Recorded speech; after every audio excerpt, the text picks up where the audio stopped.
Marathon mouse and keyboard settings. In-game, Marathon's keyboard and mouse menu, accessed via the burger icon in the main menu, offers granular controls that demand immediate optimization. Turn off aim smoothing entirely for raw responsiveness, as any filtering introduces laggy interpolation during tracking. Disable mouse magnetism, also called mouse aim assist, to avoid subtle pull toward targets, which pros consider a crutch that hinders pure mechanical skill. Set look sensitivity to 15 or 20 for quick yet controlled hipfire turns. This provides a balanced 30 to 40 centimeters 360 distance at 800 dpi, ideal for wrist-arm hybrid aiming in close-quarters runner brawls. Pair it with an ADS sensitivity modifier of 1.0 to maintain fluid zoom transitions without slowdown, ensuring scoped weapons like the Cascade feel seamless. Keep vertical and horizontal inversion off unless you prefer inverted flight controls. FOV should be 100 or 105 for competitive play, maximizing peripheral awareness of flanks and loot drops without distorting central aim or tanking FPS on mid-range rigs. Lower to 90 if your setup struggles above 144 FPS. These values stem from expert guides tailored to Marathon's fast-paced extraction meta. Keybinds should prioritize accessibility and muscle memory. Use WASD for movement, left-click to fire, right-click for Alt-Fire/Hold Zoom, or Alt for Cycle Zoom. 1-3 for primary-secondary knife swaps, space for jump, Control for crouch toggle or Hold C, R for reload, E for interact, QFV for prime tactical trait abilities, G for equipment, and mouse wheel or 4 weapon cycle. Quick melee on C, ping on mouse will click, and radials on 4-5 for consumables. Comms keep your fingers efficient during heated firefights. Customize further based on your runner class. Bind heavy attacks to right-click for melee-focused builds, but avoid stretching. The defaults are solid, and remapping mid-match isn't possible, so test in the practice range. Marathon controller settings. Start with the foundational stick layout set to standard, ensuring intuitive directional input where pushing left moves your runner left and looking up tilts the view upward, avoiding disorientation common in tactical or bumper-jumper layouts for FPS veterans. This default mirrors most modern shooters, promoting muscle memory transfer from titles like Destiny or Apex Legends. Look sensitivity should hover around 2 on a 1 to 10 scale, striking a balance for rapid 180-degree turns without jittery overshooting. Lower to 6 for precision sniping in long-range engagements, or bump to 8 for aggressive close-quarters frenzy, as suggested by high-level players testing faster paces. Pair this with an ADS sensitivity modifier of 1.0 for seamless hipfire to aim down sights transitions, keeping scope tracking consistent. Alternatives like 1.4 accelerate ADS for quicker target acquisition on zoomed weapons, while a slightly lower 0.8, as in community-favored setups, aids finer control during heated plugfests. Aim response curve is hotly debated but leans toward classic for most, offering standard acceleration that feels natural and forgiving, mapping analog stick deflection to smooth camera movement with built-in ramp-up, ideal for tracking erratic runner movements. For purists craving raw input reflection, switch to linear, which translates stick position 1-1 instantly, enhancing snap aiming in zero-gravity skirmishes but demanding steady hands to counter its unforgiving nature. Keep vertical and horizontal inversion not inverted, as inverting disrupts standard shooter instincts where up stick looks up. Dead zone tuning is crucial for eliminating stick drift while maximizing responsiveness. Set axial dead zone to 0.13, filters minor X and Y axis noise, and radial dead zone to 0.10 or 0.14, ensures circular stick response without phantom movement. The lowest viable without drift issues on premium controllers like DualSense Edge or Xbox Elite. Test incrementally to avoid unintended sliding. Disable auto look centering to prevent unwanted camera snaps back to center, preserving manual control during flanks or peaks, and turn controller vibration off to eliminate distractions that could throw off micro adjustments in prolonged runs.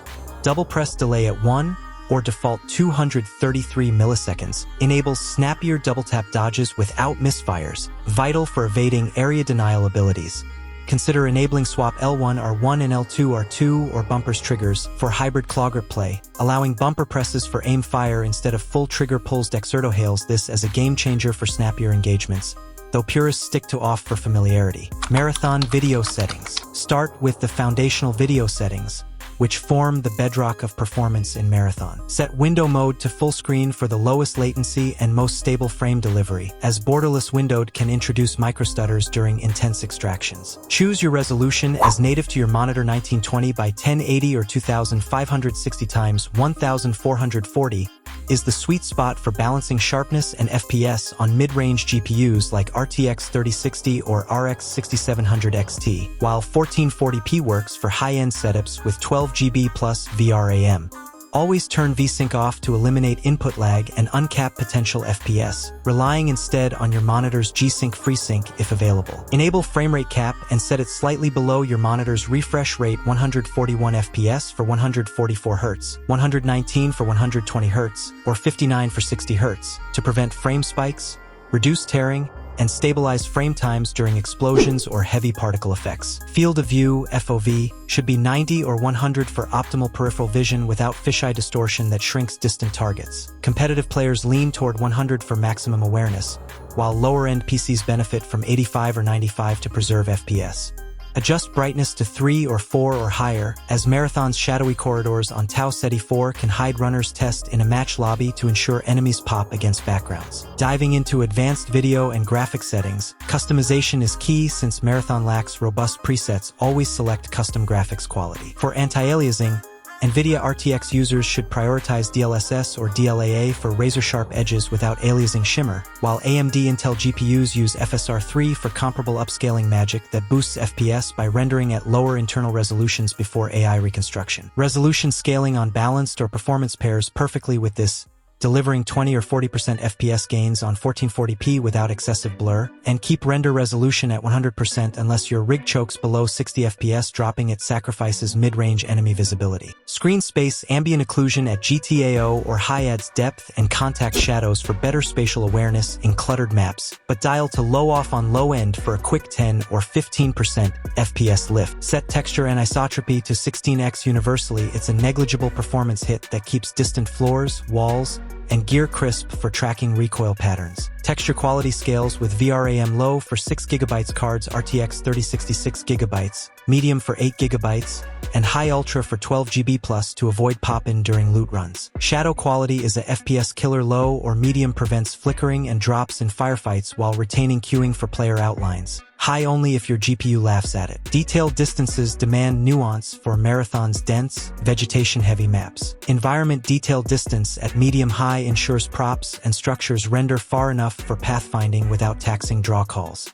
Character detail distance on high is non-negotiable. Distant runners must stay sharp for headshots. Foliage detail distance and foliage shadows distance go low/medium to declutter bushes, common hiding spots, and boost outdoor FPS by 15 or 25%, as excessive leaves obscure sightlines. Turn light shafts, depth of field, motion blur, wind impulse, chromatic aberration, film grain, and HDR all off. These post-processing effects add cinematic flair but smear visuals during 180-degree snaps, reduce clarity on dark textures, and cost 5 or 10 FPS each with zero competitive value. NVIDIA Reflex on plus boost if available, slashes system latency by 10 or 20 milliseconds, making aim feel instantaneous. AMD users enable anti-lag. Finally, UI refresh rate high prevents menu hitches mid-match. Marathon sound settings. As an extraction shooter where survival hinges on outmaneuvering rivals on the mysterious planet of Tau Ceti 4, hearing subtle cues like enemy footsteps, reloads,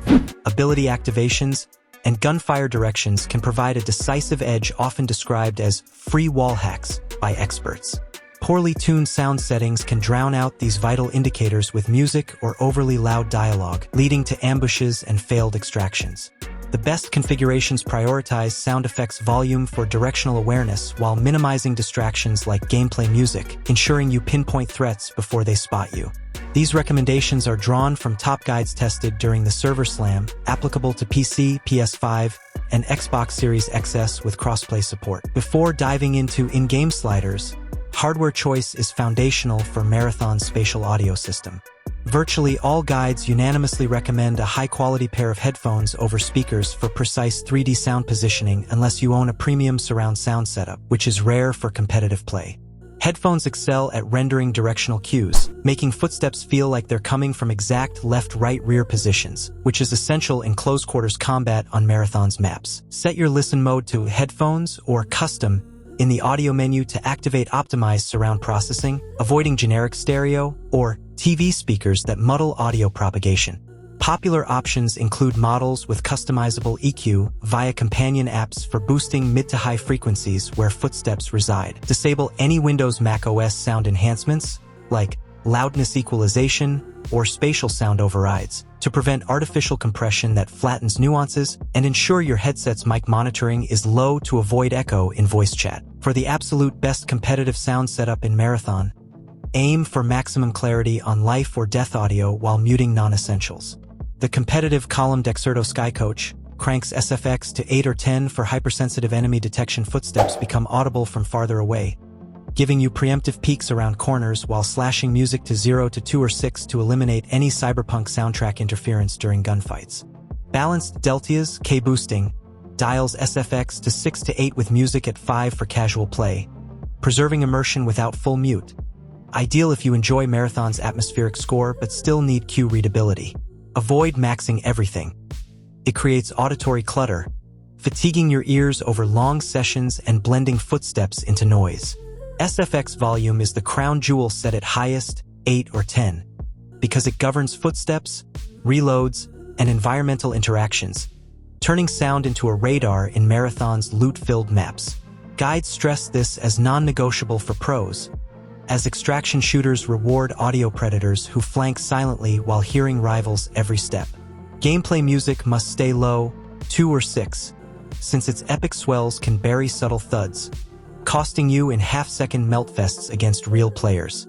Lobby music at 0 or 5 keeps prep phases distraction-free for strategy huddles. Dialogue cinematics at 5 or 10 ensures you catch runner lore without volume wars, and voice chat at 5 or 8 supports squads crucial in crossplay lobbies, while mute when not focused off lets you monitor matches alt-tabbed, perfect for streamers or multitaskers. Don't forget to like, subscribe, and hit the notification bell to stay updated on the latest news and updates. Drop a comment below sharing your favorite gaming setup tips or what you'd like to see next on the channel. Let's build a gaming community together.